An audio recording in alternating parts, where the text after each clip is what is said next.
Hello, I'm your AI host for CBN Financial. Let's dive into what markets are telling us today and what investors should keep in mind. U.S. markets closed this Friday under pressure, wrapping up a week of declines. The S&P 500 fell about 1.1%. The Dow Jones Industrial Average dropped approximately 0.8% to around 46,912.3. And the Nasdaq Composite slid roughly 1.9% to tilde 23,053.99.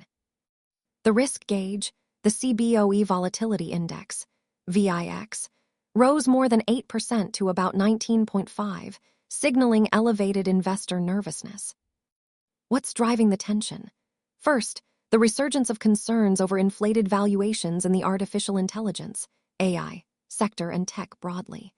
Many high-growth companies, especially those tied to AI infrastructure, are being marked down as investors question whether the growth expectations are realistic. Second, the U.S. government shutdown, now in its longest span on record, is taking a toll. Key economic data is delayed, and companies are facing more uncertainty. Third, labor market signals are showing cracks.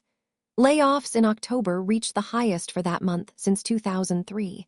And private datasets hint at job losses rather than the much-hoped-for resilience.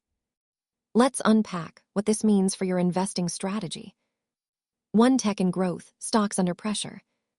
If you hold substantial exposure to high-flying AI or growth names, you may want to reassess your position. The valuation risk is real. Analysts are warning that we could see a 10-20% drawdown in equities over the next 12-24 months, if current pricing doesn't align with fundamentals. Consider reducing exposure or hedging such portfolios, and perhaps rotate toward companies with stronger cash flows or more modest growth expectations. 2. Defensive positioning gaining favor.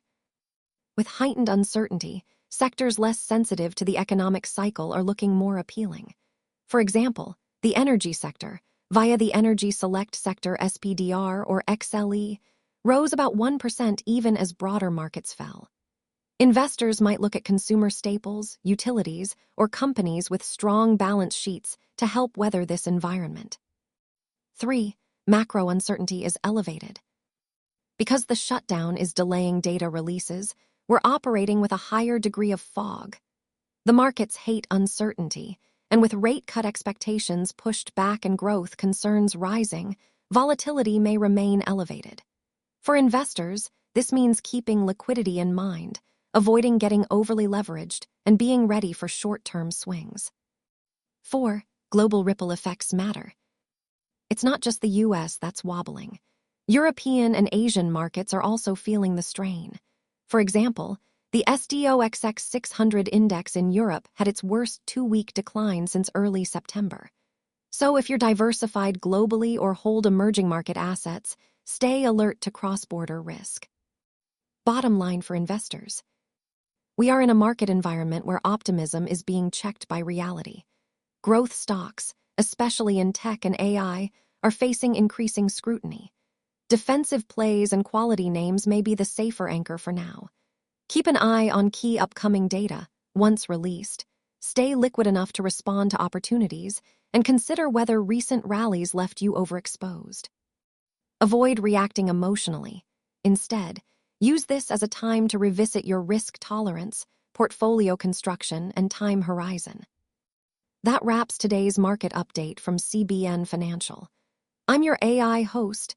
Thank you for tuning in, and we'll be back next week with further developments. Hello, I'm your AI host for CBN Financial. Let's